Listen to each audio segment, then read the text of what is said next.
Yeah, good evening, everyone. My name is Alexandra Noi. I am a PhD student at the Department of History here at UC Santa Barbara. And it is my great pleasure to introduce to you Marianna Yarovskaya, director of the documentary Women of the Gulag, and Paul Gregory, author of the book of the same name. Nice to see you tonight. Thank you for having me. I would like to thank you, Marianna, for this powerful documentary film, and thank you, Paul, for this very important book on this topic. And I think they complement each other very well. So my first question to both of you, how did this project, the book and the film, begin? Maybe, Paul, you can start first to talk about the book. Yes, I have worked on the history of the Gulag for, I'd say, 15 years. In the course of this, I became acquainted with massive documentary evidence on the Gulag. For example, Hoover Institution has the full archive of the Gulag administration. So I wrote a number of scholarly books, but as I studied further, I thought that I was missing the human element. And that's the reason why I turned to this format of a book which was eventually called Women of the Gulag, because as Stalin is purported to have said, the death of one person is a tragedy, the death of a million is a statistic. I felt that I'd spent a lot of time working on the statistic, but not enough time working on the person. My goal was to find a number of Gulag prisoners who left behind a good record of their life so that I could turn this into a book. And at that point, that's when Marianna and I got together. So Marianna might tell that story. I was in Moscow and I was working on 20 videos for the first Moscow Museum of Holocaust, which is, it was called Museum of Tolerance. And it was the largest museum of Holocaust in the world, in fact. And when I returned from Moscow, I was flying to New York, and I thought that it was strange. It was 2011. That's how long ago it was. I thought it was strange that Russia has now the largest in the world Holocaust museum, but didn't really have a museum of Gulag. And it did, in fact, but it was just 2 rooms, very small, and they didn't have many artifacts. They just had a video, BBC film showing on a loop. And so I thought of a grand project, something like what Spielberg did with Shoah, interviewing the last survivors. Of course, thought grand. And when I met Paul accidentally, it was, I think, a conference at Stanford, he suggested that I narrow the task down, that I don't go so big. And he said, how about I write a book and you make a movie? And so it took Paul 1 year to write the book, and it took me almost 7 years to make a film. This is actually the book. And the pictures on the cover are some of the pictures that we took during filming. So some of his characters are in the film, and some of our characters ended up in the book. I called, we call it transmedia or cross-platform, because nothing is based on anything. It just complements each other. Mm-hmm. Exactly, and I'm wondering how these 2 approaches in the book and in the film, these 2 approaches to present the memory of Stalinist repression are different or maybe similar? Well, as you've noticed, my book, Women of the Gulag, takes place at 2 levels. One is at the victim level. The other is at the repressor level. So I wanted to show how decisions being made in Moscow, in Stalin's dacha or in Stalin's office, filtered down to the victims. It sort of gave you a premonition of what was going to happen to these characters. So it's a combination of history and then personal storytelling, which left us with an important decision to make, which was how much of the official side of the Gulag are we going to put in this, and how much of the personal side we're going to put in this? And that was the most difficult decision that we had to make. And Marianna can tell you how we came down. When we were at Stanford, Paul introduced me to Anne Applebaum. I have a bunch of books here. So she wrote this big book called Gulag, and which won a Pulitzer Prize number of years ago. And we interviewed Anne, and we interviewed a number of some of the biggest experts on Gulag on the planet, you know, so Russian professors, you know, the Dean of History Department at Moscow State University, Robert Service, who is a professor emeritus at Oxford. So we had all these incredible experts, and we cut them all out. Because I think in the film, film speaks to the soul, right? And the story has to touch the heart. And so we just left the eyewitnesses in that actually sat in the Gulag, that spent time in prison, not their children, not their relatives, but the actual last witnesses. And they were last because out of our 6 characters, only 1 is still alive. Yeah, thank you for that. And my next question to both of you is actually more about the structure of both the book and the film. And I actually felt when I was reading the book and watching the movie that they were very personal, they were very immersive. But both of you were interweaving personal stories of suffering into a larger narrative about the Stalinist terror.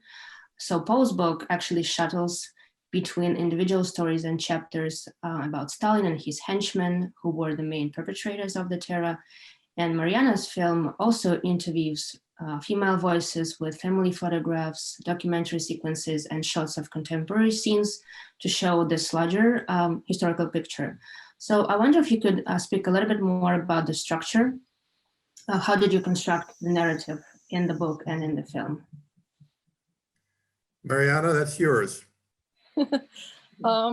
Well, any film, when you make a film, is written 3 times. First time when you're about to make a film and you think of an idea before you go anywhere. Second time when you're actually filming it and you realize that what people are telling you is not necessarily what you expected them to tell you. And third time when you come back with all the footage and you sit down with a brilliant editor and he says it's just what you wanted to tell in the beginning and what you thought they were telling you in the middle is not working. This is a different story. So we told it chronologically, you know, it's a very classic, I think when in doubt how to tell a story, I think the simplest answer is always the best answer.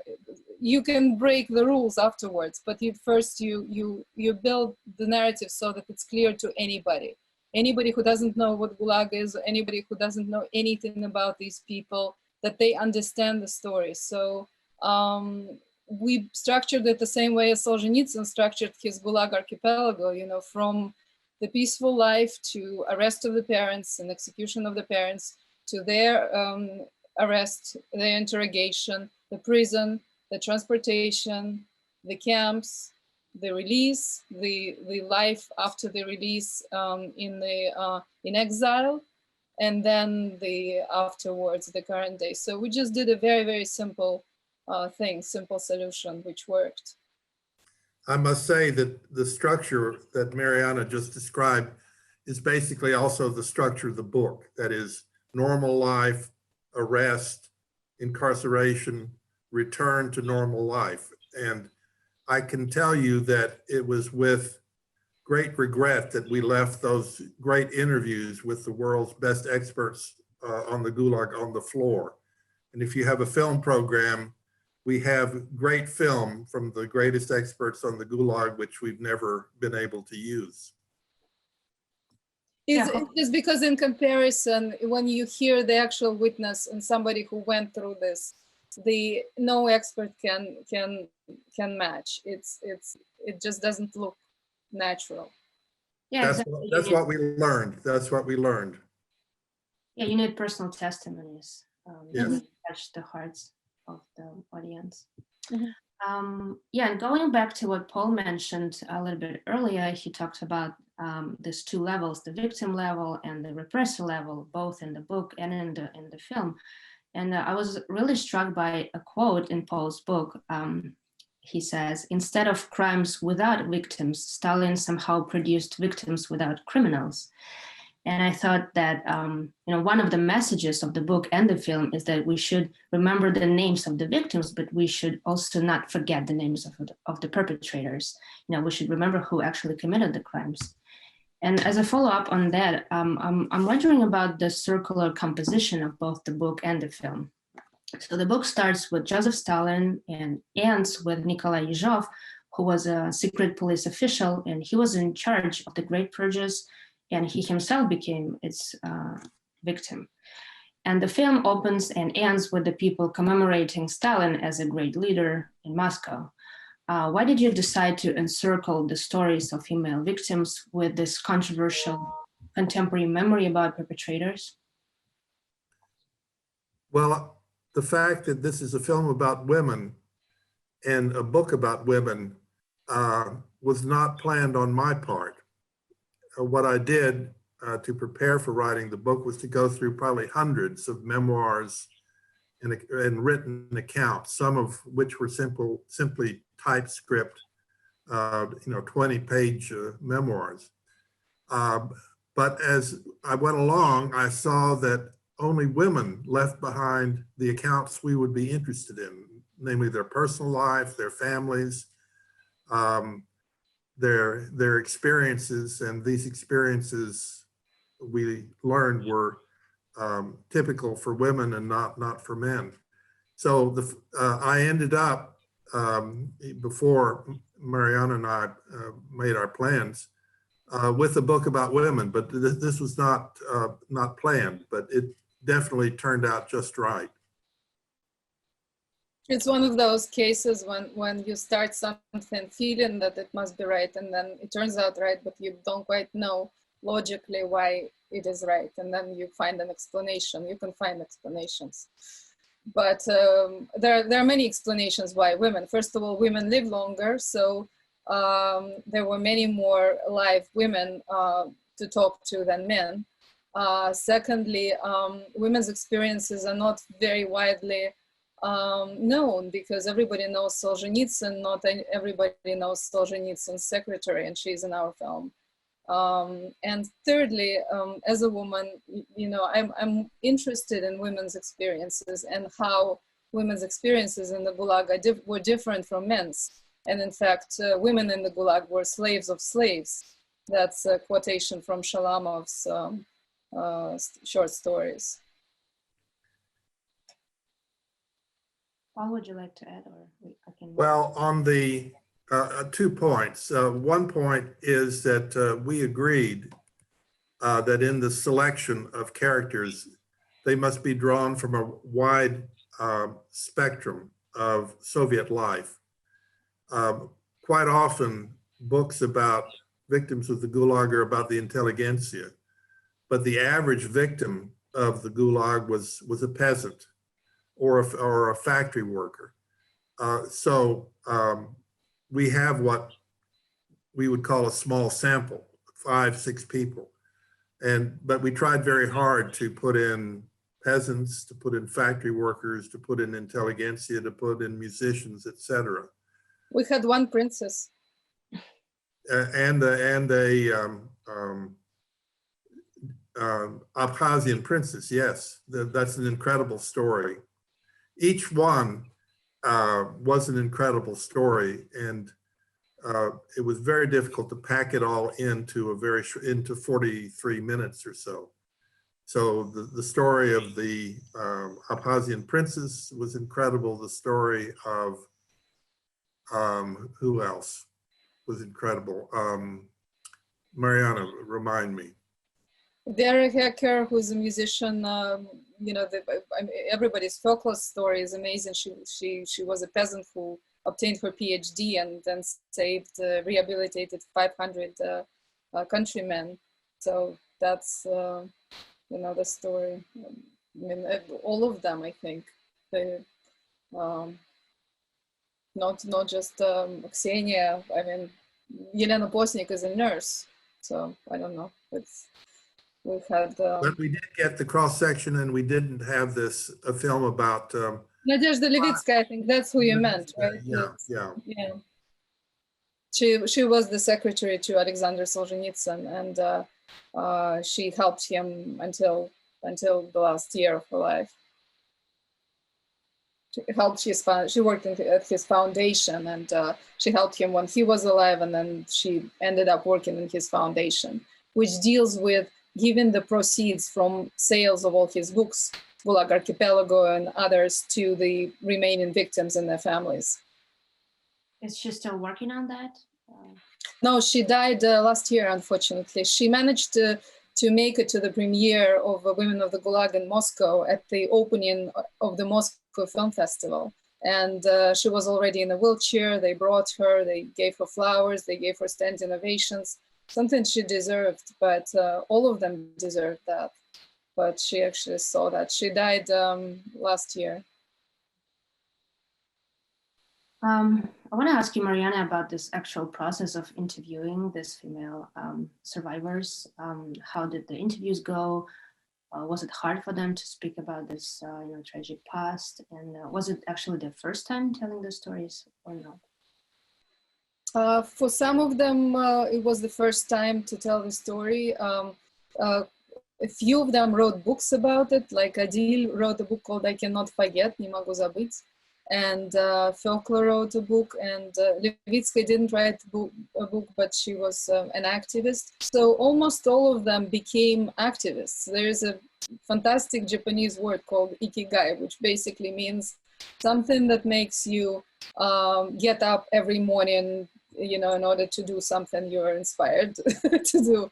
And it seems like all of them had this passion to do something, and a lot of them became activists, like Adil, who wrote books, or Folklore, who was rehabilitating her countrymen, or Levitskaya, who was working for the foundation in the 80s and 90s. So I must say that they really wanted to talk about this, and it wasn't very difficult. I think you just visit them one day, you bring them a gift of cake, you drink tea with them, and you record one first bad interview. It's like one bad first draft of any book. And then the next day it's better. And so if you have a next day, then that's even better. That's how documentaries are made. The more time you spend, the more the subject forgets that the camera is there, right? And they really wanted to tell the story, as it is in the film that one of our characters says, I probably lived so long to tell this story. She actually died at the age of 99 and a half last year as well. Adil. Well, I'm wondering about your own experience of interviewing this, people in their old age and on these heavy topics. How did you manage it personally? I had, first of all, I had an amazing Russian crew, incredible Russian crew that are very talented, I think, each of them. The DP, I had a few DPs that are very prominent in Russia. So Irina Shatalova and Sergei, they are, one of them runs a documentary festival, others make films of their own, so very, very talented people. So they very well knew how to make the atmosphere the way so that you could, and then my friend Olesya Bondaryova that I studied journalism with, she is amazing this way as well. So somehow, even if there were several people there, we just established contact. And, I think it's also because of the very, very talented people who just had the right energy. They had the right energy. How it was for me, I was driven to make a film. When you're driven to make a film, you're fine. You just have this task, and even if it's difficult, sometimes, it was more difficult logistically. Once they started talking, I think it's like writing a story, but through other people's lives. Mm-hmm. Thank you. I'm wondering about the audience of this film and whether it was shown in Russia and other post-Soviet countries whose citizens actually experienced Stalin's repressions, and how this film was accepted by the local audience. The film had and is having a very, very good fate. I would say, and actually I would like to thank the Academy for that.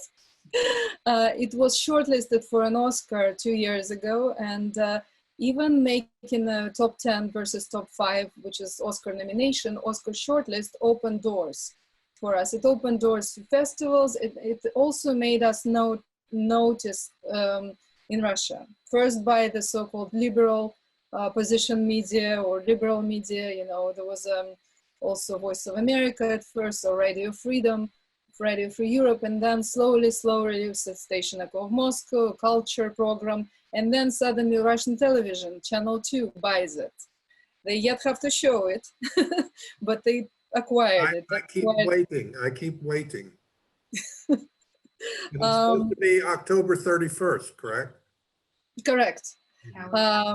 We shall see. And then the main Moscow festival, which is Mikhalkov's Moscow International Film Festival, accepted the film, and it had its premiere there. And then it was shown in Kazakhstan and in every former Russian republic, and all over, every small and big festival accepted it. And there were great reviews. I was looking for some newspapers, and then I didn't find them today, but they were just tons of articles in English and in Russian once we got the Oscar shortlist, because I think there was a surprise, because each country puts a lot of effort into promoting their film for the Academy Award. It's very difficult. It's almost unattainable. And suddenly some unexpected subtitled short Russian documentary gets shortlisted into top 10 Academy Award versus a multi-million, 30 million feature that was presented by the Minister of Culture. And I was a Russian citizen, so I even got a phone call from the Minister of Culture and so forth. Mm-hmm. So the Oscar campaign actually helped to bring the film back to Russia. Oh, absolutely. I think that it's highly recommended to any filmmaker out there. Marianna became an instant celebrity in Russia because you looked it up, and you're the first Russian woman director in X years or ever to have gotten a film shortlisted, a documentary film. Is that correct? I think yes. I think there was a documentary, Russian documentary that won an Academy. No, that was nominated for an Academy Award, but it was in the 80s. So since then, I think in documentary for women, I think there were no women directors since then in this documentary category. But so that all helped. All that is done actually to have the film out there. So it really helped the film. Yeah, the Russian cultural authorities and political authorities really don't know what to do with this film, because on the one hand, there is this Stalin, great manager, great leader direction. And on the other hand, it cannot be denied that there was the Gulag, and that each Russian family has some relative who was in the Gulag. So many people would think that we were making a furtive film, trying to stay clear of authorities who were against making that film, but that wasn't our experience. In fact, the fact that it supposedly will be on Russian network TV simply shows that Putin in particular is playing sort of both sides. He can say, look, we have on our network TV this film about the horrors of the Gulag, but our bookstores are full of favorable books about Stalin. So that was our experience, and we really didn't know what to expect when we began. Marianna, would you like to pick up on that? I actually brought a calendar with me, but I don't know if anybody can see it. It's a 2020. Does it say 2020? It should say 2020 somewhere. but it's 2020 calendar. Yeah, it's calendar 2020. Stalin, the Forgotten Heritage. And it's basically, you know, it was picked up in one of the major bookstores last year in Moscow.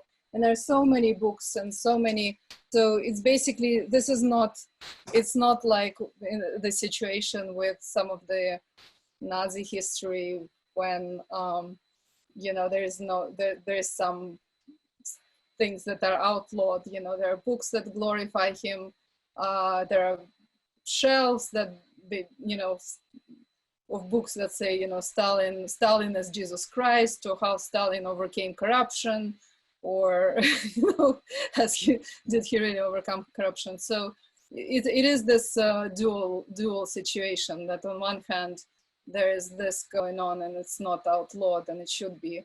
And on the other hand, there is a monument to Solzhenitsyn that is opening up and Vladimir Putin is visiting the monument. So it's this duality that is happening, it's maddening. Yeah, exactly. There's this duality in what authorities do, and there's also duality in what people, you know, how they view the past, how they view the Soviet past. And you know, you made it perfectly clear in the movie that there are so many people still commemorating Stalin and, you know, placing flowers on his grave. And it's interesting, you know, how we should interpret this. And also the way history is taught in Russian schools. I read some school books that are presented to students in the past 4 years, and in fact, it's not at all what we used to read in the 1990s in Russia when truth started coming out. Now it's embellished, really embellished. Well, I hope the movie will be a must-see in schools, maybe. In Russian schools, you know, so far we are selling the film or showing the film across the universities all over the world, except for in Russia. Everywhere, hundreds of universities, from Australia to Canada, from UK to, you know, to Asia, to South Korea, to, you know, to countries where it matters, because it really matters in South Korea because they have a threat of North Korea. And Hong Kong, remember? Hong Kong, we receive the words in these kinds of countries, you know, like in Hong Kong, where there is a threat of communist takeover, when, you know, especially in South Korea, where there's a threat of North Korea and so forth, you know, in the Baltic republics, in Ukraine, and, you know, so everywhere, but in Russia. But I noticed that your film was shown as part of Aeroflot, Russian Airlines in flights. Yes, amazing. Just to Aeroflot, maybe they need here and there. It's incredible. That is true. Aeroflot bought the film, and but the interesting part about Aeroflot that I started getting messages, like personal messages or messages through somebody saying that, you know, somebody must have broken into their network and put in this very unlikely film. You know, they were really serious, you know, that it was, you know, let's not talk about it publicly on Facebook, for example, because they might see and remove it or something like that, because it was a longer version also of the film that had a little bit more, but, you know, I don't see anything too daring in the film really, but it was strange that some people thought that it would be an unlikely movie. But we did this on the basis of a rather long contract, so there was no question about its legality. And I don't know how many American Russian specialists wrote us and said, we didn't know anything about the film until we saw it on Aeroflot. So that was a very good distribution system. For people who travel to Europe. Yeah. I actually told my mother to watch it last spring when she was, you know, she was planning to come here, but she had to cancel her Aeroflot flight because of the pandemic. Okay, so we have a couple of minutes, you know, to finish this session with my questions, and then we can turn over to the audience. And, you know, one of my last questions, I just want to ask Marianna and Paul about your future projects. or like work in progress that you're doing now? Marianna. Sure. Not every director talks about future projects, but I think that ours is very interesting. It actually has to do with Hong Kong. And when I was in Hong Kong last time, I started interviewing the protesters that were fighting or protesting against the mainland China takeover. And we were, I recorded, we found some people, and I was also interested in women and in younger women. It was kind of a continuation of Women of the Gulag in some ways, because it was social issue subject. And then I filmed it in October and November, and then I returned to Hollywood, and then I was going to fly back to China in January. And so I bought a lot of masks, because something was already starting up there, just to give out. And that did not happen. And we brought in actors, which is very interesting. We auditioned some amazing Asian American actors who, in order to protect the identity of these protesters, because if anybody knows what's happening in Hong Kong, it is pretty grim right now, the situation. So a lot of these people are afraid for their safety. And so to protect their identity, we auditioned some actors, and it's working very well. It reminds me of Godard's La Chinoise, the movie, and some amazing documentaries that were done this way, like Citizen 9 by Alex Gibney. He's a very, very talented American documentarian, where he used an actress to play the prostitute that was involved with a high official. So, and then at the end of so that's what I'm doing. This is my first experience working with actors, even though I'm 3 generations theater actors and directors, but this is something that I'm starting. Long answer. Thank you. Paul? From my perspective, what is going on in Hong Kong is something that we need to pay attention to. This is a modern, contemporary example of communist takeover. We have very good histories of the communist takeover of Czechoslovakia, Hungary, etc. So this is too good an opportunity to forego. We were concerned a great deal about the reluctance of subjects to reveal their faces and identity. So we're very excited about this notion of using really first-rate actresses or actors who can play the roles. And so we already have, what, 5 or 10 audition tapes? I can't recall the number. Sure, I mean, it's a process. It's something we do here in Los Angeles. Okay, thanks for answering my questions. So we can turn to the audience, and we are turning back to discussing the book and the film. So my first question is from Harold Marcuse. He is wondering about the post-Gulag transition. What happened after Stalin's death, and then how were these women treated under Khrushchev in the late 1950s and on through the 60s and 70s and beyond until they told their stories? What enabled them to do that? Did the interviews cover that topic? Well, let me say a word, and that is that in the Gulag population, the Gulag actually consisted of 2 populations. One was the population of actual criminals. The other were the political prisoners. And of course, we focused only on the political prisoners. In fact, most of the camps were taken over by criminal bands. And so if you want to trace Soviet or Russian criminality back to its origins, the origins go back into the Gulag. And there's a large literature on how criminals directed and controlled the Gulag. So there were not significant releases from the Gulag until Stalin's death. And in fact, about a week after Stalin's death, there was the first major release of prisoners from the Gulag.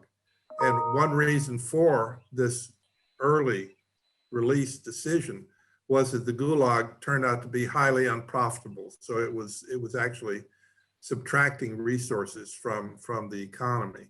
So the prisoners who were released the last were political prisoners. And I think the last political prisoners were released probably around 1955 or 1956, when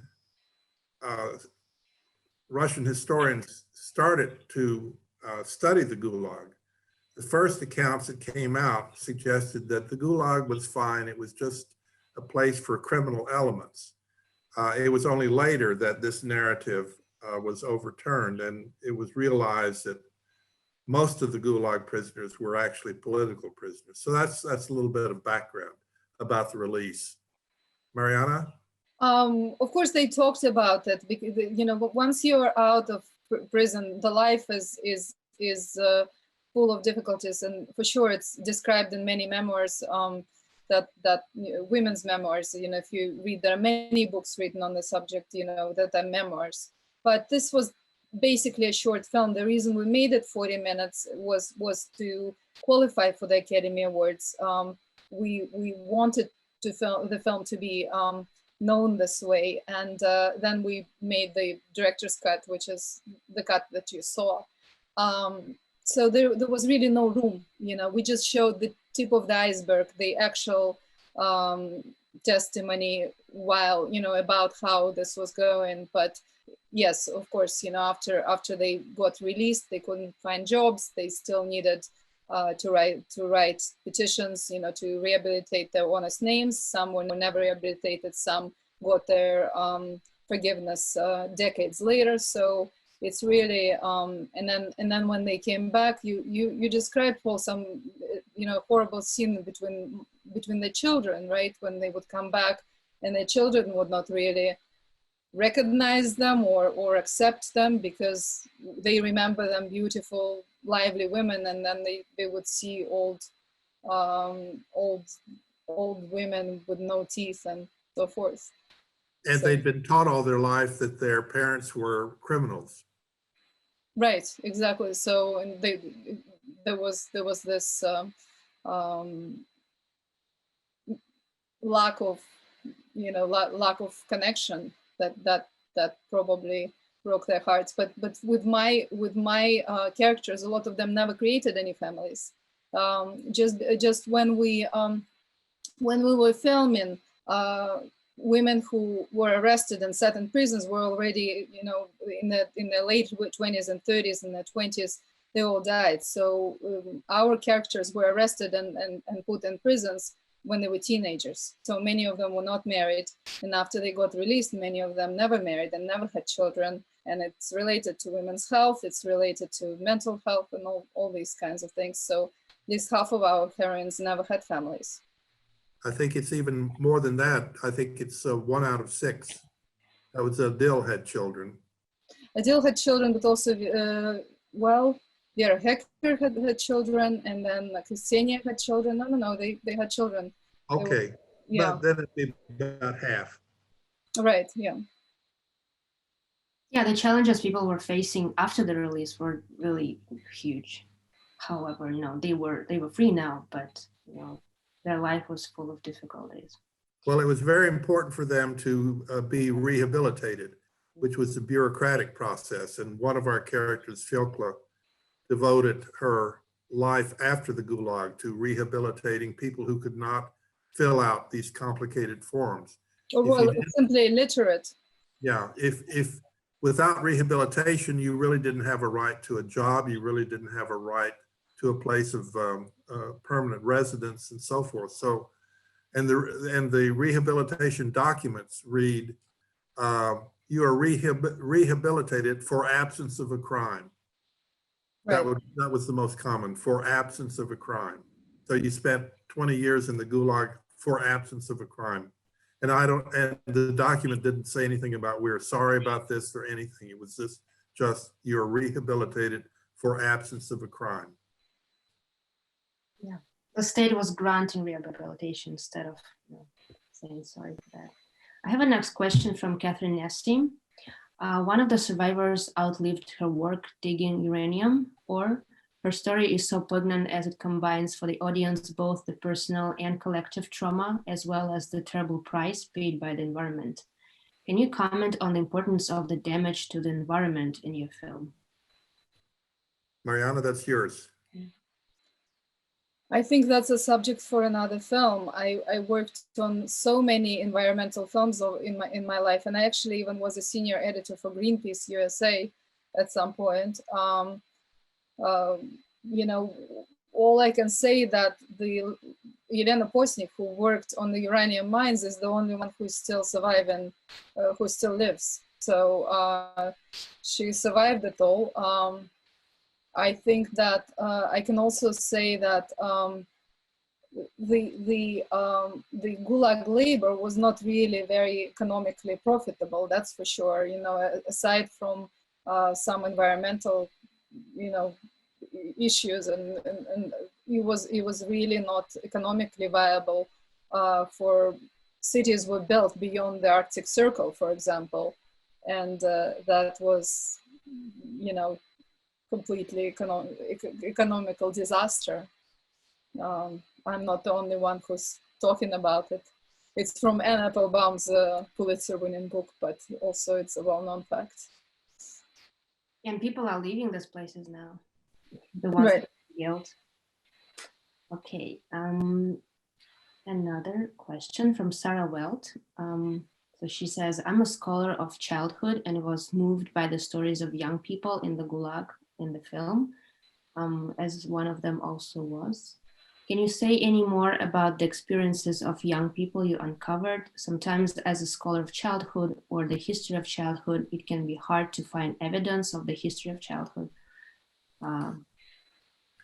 Well, from the book, there are cases of mothers being arrested. And as the NKVD came to pick up the mother, the children would be put in another car and driven to an NKVD orphanage. In our film, very much depends upon the definition of child, because we're talking about women who were arrested and put in the Gulag, who were 18 or 19. So I would regard them as children. But if you were like 10, 12, you went into the NKVD orphanage. Marianna, do you have any examples that you can recall? I think Adil was the youngest, but also with Ksenia, she was taken in with her 5 brothers as the parents were, you know, were, I think, killed, right? You know, I think that the fathers were executed, and Tokla was taken in with 2 sisters. Sisters were older, so they were, you know, the Ksenia was with kids, and she was the oldest sister. So she was talking about being with 5 boys, and they were just well-off peasants. They were just peasants who had maybe a cow or, you know, some chickens, and were, you know, they were just stripped of all their possessions, put in a one-way train and brought into the middle of the woods to dig holes and live there and build a factory. And half of the factories in Russia are built this way. Were built this way in the 30s and 40s, right? Yeah, it's important to note that the so-called unknown Gulag, which was the special settlement for peasants, what Marianna is talking about are examples of that. And in this campaign to deport peasants, the sentence was basically not for the father or the mother, it was for the family. So the family was being deported, and the family and family members did not have a right to leave that special settlement. Some children could leave the special settlement only upon graduation, and that is if they showed some sign of social usefulness. Right, and there was no really fence, or there were some guards, but they were not really, because there was no way to run. It was in the middle of the woods. They had no way to run, so it was a prison, but it had it wasn't fenced from what they told us. Yeah, the oldest woman you interviewed was 96, I think, Ksenia. She was a peasant exile. I'm wondering if you had a longer interview with her about her experience. We interviewed her several times, and in the last 2 interviews, she lost her sight completely. She was completely blind, and we didn't use those interviews because even though it's striking to talk to somebody, you know, we didn't want her to look pitiful. We wanted her to look strong and empowered, because these are the strongest women I've met probably in years, in many years. We showed the film to former State Secretary George Shultz, and his first reaction was how powerful, how strong these women are, coming from a man who was 99 years old, who is 99 years old and is very strong himself. So it's interesting. I have another question about the location of the filming sites. It's the question from Katerina Kurteva. So these filming sites are very remote. Were they off limits for filming? Did the crew have to get permits from the government? What about radiation exposure at Kolyma, the Budokchak camp? I think I know Katerina. She's a filmmaker in Moscow. No, we didn't have any permits. we went to the Ural Mountains, and we went to this settlement called Martyush, where, you know, nobody could ever ask us for any permits. And I went with amazing Russian filmmakers, Nastya Tarasova and Irina Shatalova, and so they, you know, we were filming as locals. So we stumbled just accidentally. We stumbled onto this procession. You know, it was just an accident that happens in documentary films. They were doing like a religious procession dedicated to erecting a cross to commemorate the victims of repressions. Just absolute accidental coincidence. So that was filmed, and then we came back there a couple of times to film the surrounding, you know, to film more interviews, and then you know, the Abkhazia also, you know, and then so no, we didn't have, and I think even on the Red Square we didn't use any permits because we didn't have a tripod. So there was no, yeah, we just did cinema verite. There's actually one quick question about this, you know, political situation. It's a question from Rita Rayleigh.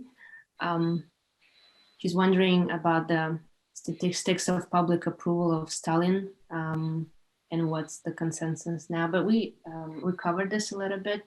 But I'm just wondering if you want to talk a little bit more about, you know, how people in Russia and post-Soviet countries view this tragic past, why they still commemorate Stalin when we have so many testimonies from the victims.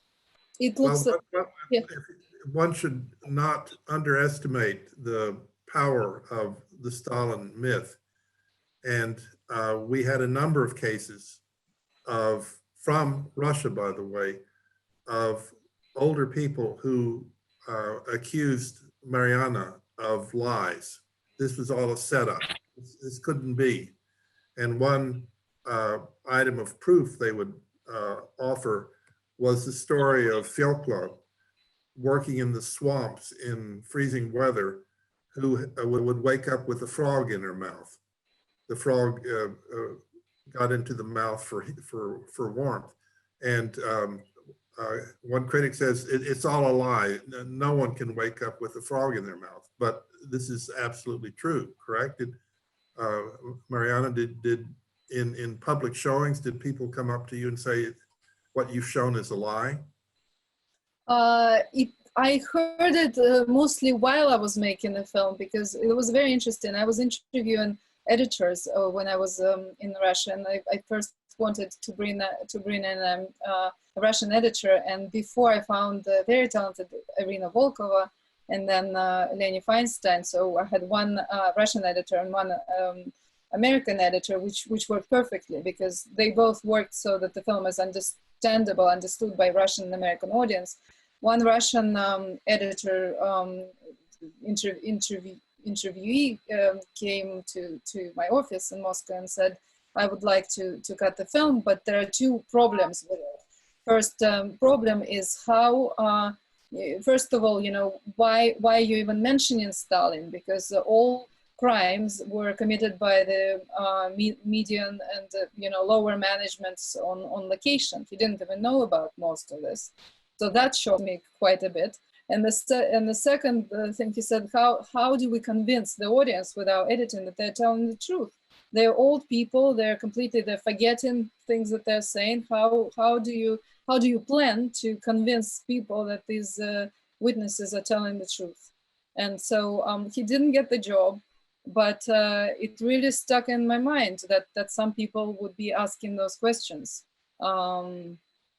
Versus, you know, when you hear Holocaust survivors, and there are hundreds of Holocaust films and very few Gulag films, those questions are not asked. And that's, you know, that's the way the history is turning out. There was no, there was no Nuremberg for Gulag. And speaking of the archives that you also used for the film, there's a question from Marianna Maldonado. How did you manage to find the archival material for the film? And also, I read in one of your interviews, you mentioned that you are an archival film researcher. So maybe you can explain what this means. This is how I make my bread and butter. You know, we as filmmakers, we need to eat every day, put bread on the table. And this is what I started with in maybe 20 years ago. I worked on several big films. One of them is Inconvenient Truth with Al Gore and with Rory Kennedy, Last Days in Vietnam.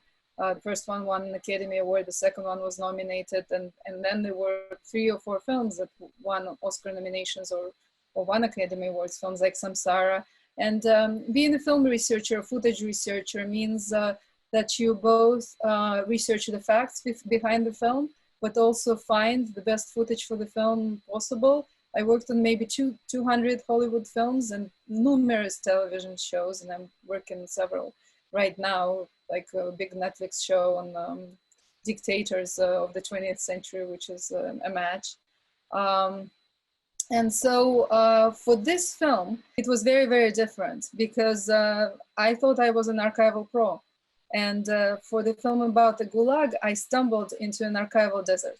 There was absolutely nothing film-wise. You know, there were photographs of our characters before and after, which we used. They were drawings of some of our characters, and there are drawings that exist in the Gulag history. Of course, there's Sofia Kirsanovskaya. If anybody heard about her, the very famous, horrible, you know, great drawings, but absolutely horrific events. Kirsanovskaya, yes. And so there are drawings and pictures before and after, but there is really no film. Because as opposed to Nazis during the World War II, communists or KGB was not documenting anything for posterity. Or if they were, it's not available to us. And if anything was documented, it was documented as propaganda videos. Look how we're reforming our, you know, criminals, you know, look how they're eating, look how they're getting medical help. So these are few, you know, clips or, you know, film reels that are very well known, and they're used and reused, and they're known Getty Images and Russian archives, but really there is nothing rare and unique in you know, in terms of finding anything that has not been shown, just because they were trying to erase the tracks, the trace of this, instead of documenting for posterity. I have one final question to wrap up. So several audience members would like to know if there are plans for wider streaming access to this film, and if there are good ways to stay informed about Marianna and Paul's next project. Paul, you will say something too, right? Because I think forget. Go ahead. my film company is called May Films. It's just my initials, and usually, you know, I post information about projects on that site. And also there is a site womenofthegulag.com where I post information. There was no, we did not sell the film to Netflix, partially because it's you know, for the moment we want to go ahead with educational distribution first. But as far as Russian showing goes, we are promised a showing on Russian television, Channel 1. No, not Channel 1, Channel 2, Canal Россия. And we are promised that this will be shown either at the end of this month, but there was no, you know, it's not advertised, so it's not going to be, or in the next 2 months, because they have a contract with us for a year, which is going to expire. So my next big hope is Russian television and also Russian streaming, and they will show the 40-minute version. Paul, what do you think? Just, I judge the ultimate success of this project on whether we indeed make it onto Russian network television. I think then we have an audience of something like 20 million. And that would be, I would say, our biggest accomplishment. So I'm keeping my fingers crossed that the powers that be will actually allow it to be shown. So thank you so much. Thank you, Marianna, director of the film Women of the Gulag. Thank you, Paul, for your book, Women of the Gulag, Portraits of 5 Remarkable Lives. It was a fascinating discussion. I'm also grateful to Carsey-Wolf Center and Emily Zinn for showing this documentary to our Santa Barbara community and for helping to put this event together. And thank you, virtual audience, for your questions.